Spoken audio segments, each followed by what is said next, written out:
Soul के सामने दाऊद की गवाही को सुने। 34वीं आयत में लिखा है, तब दाऊद ने सौल को जवाब दिया कि तेरा खादम अपने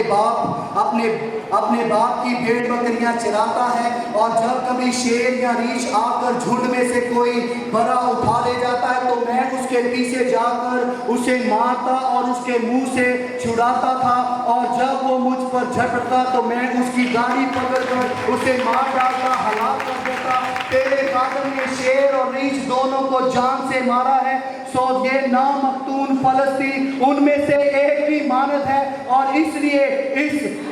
उसने जिंदा खुदा की फौजों की क्या की है जी, बेइज्जती की।